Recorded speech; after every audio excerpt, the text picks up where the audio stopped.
और मैं आपको एक और चीज बताना चाहूंगा कि इस नाम के अंदर इस देश के हर प्रांत का, हर भाषा का, हर संस्कृति का एक प्रकार से सम्मेलन सा होता है और बेहतरीन नाम है जिसे देखकर एनडीए बिल्कुल घबराया हुआ है और मुझे लगता है कि इंडिया ही जीतेगा 2024 में भी। प्रधानमंत्री, यही तो इस देश की खूबसूरती है कि अलग अलग प्रांतों से आने वाले, अलग अलग भाषा से, अलग अलग संस्कृति से आने वाले लोग भी एक झंडे के नीचे, एक छतरी के नीचे आ गए। और आए क्यों हैं? मकसद सिर्फ एक ही है कि इस देश को महंगाई, बेरोजगारी से छुटकारा दिलाना और एक ऐसी निकम्मी सरकार जो केंद्र में है, जिसने पिछले 9 सालों में कोई काम नहीं किया, सिर्फ ब्रांडिंग, इवेंट्स और एंटरटेनमेंट देने का काम किया, वास्तव में देश के आम आदमी की जिंदगी बेहतर करने का काम नहीं किया। उस सरकार से देश को छुटकारा दिलाया जाए। और जो मोटे मोटे तौर पे आप देखिए, जो भी ये 27-28 दल साथ आए, जिनका एक अलायंस बना है जिसका नाम इंडिया है, Indian national developmental inclusive alliance. ये अलायंस देखकर बीजेपी इतना घबरा गई है, इतना डर गई है कि वो बीजेपी जिसने 2014 से लेकर 2023 तक पिछले 9 सालों में एनडीए की एक भी बैठक नहीं बुलाई, वो मजबूर हो गई बैठक बुलाने के लिए।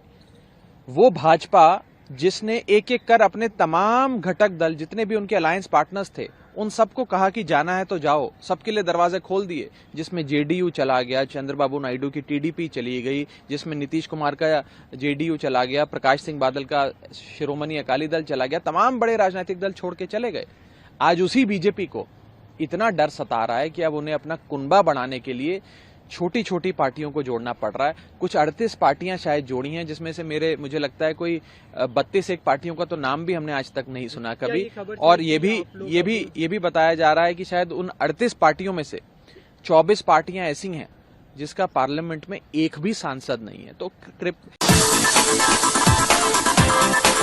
आप देखें कि किस प्रकार से एक थ्योरेटिकल एक्सरसाइज बीजेपी ने करी है कि बस 38 चिल्लाएं कि हम लोग अब बहुत बड़े हो गए, हमारा कुनबा 38 का हो गया एनडीए का। और अंत में इतना कहना चाहूंगा कि प्रधानमंत्री मोदी जी और बीजेपी तो अक्सर ये कहा करती थी कि एक अकेला सब पर भारी, मोदी बनाम ऑल अदर्स, मोदी बनाम मैनी, ये चुनाव हुआ करता था।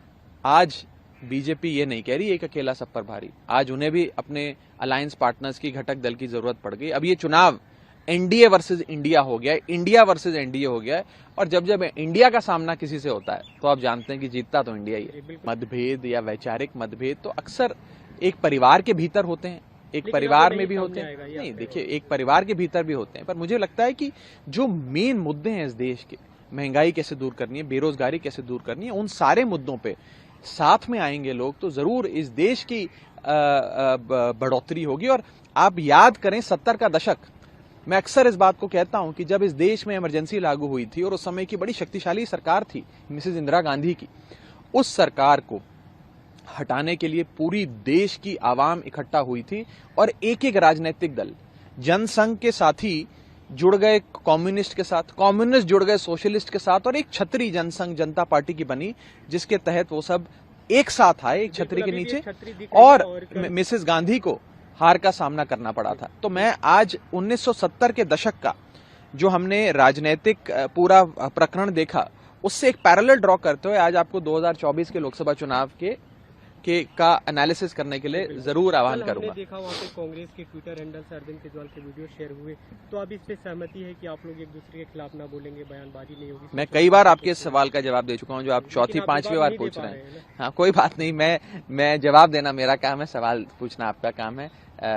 जैसा कि मैं कह रहा हूं, वैचारिक मतभेद और राजनीतिक मतभेद चलते रहते हैं, हो सकता है आगे भी चलेंगे, लेकिन जो गूढ़ बात वो है कि देश को महंगाई, बेरोजगारी से कैसे छुटकारा दिलाना है, देश की उन्नति कैसे हो, सोशल वेलफेयर स्कीम्स कैसे लाई जाएं, इन सब पर अगर एक समानता से, एक यूनैनिमिटी से एक राय बनती है सबकी, तो इससे बेहतर इस देश के लिए कुछ नहीं हो सकता। क्या जो नाम है उसे लेकर मतलब खबरें आ रही हैं कि कैसे उस पर सहमति बनी? नाम का प्रस्ताव किसने दिया? डेवलपमेंटल होना चाहिए, डेमोक्रेटिक होना चाहिए, ये सब आपको नाम कैसा लगा आप बताएं? नाम तो मतलब अच्छा लगा आपको? मैं अच्छा बुरा कैसे कह सकता हूँ, आप लोग अपनी नहीं, आपको अच्छा लगा कि नहीं, पहले बताएं। जाना है, आप बताइए इसकी स्वरूप, इसका स्वरूप देखिए, कैसे सामने ये आया? कोई किसने क्या सोचा है? क्रेडिट लेने की लड़ाई नहीं है कि किसने प्रस्ताव दिया, किसने सेकंड किया।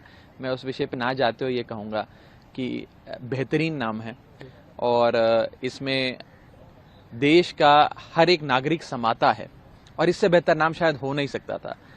और मुझे लगता है कि जब जब हिंदुस्तान का, इंडिया का मुकाबला किसी से हुआ है तो इंडिया हमेशा जीता है, बिल्कुल, क्योंकि लेकिन सत्य हमेशा इंडिया के साथ खड़ा है। तो मुझे ये विश्वास है कि 2024 के चुनाव में भी चक दे इंडिया हो जाएगा और इंडिया जीतेगा। कोई भी रिसर्च होता है, कोई भी खोज होती है तो आविष्कारक का नाम सामने आता है।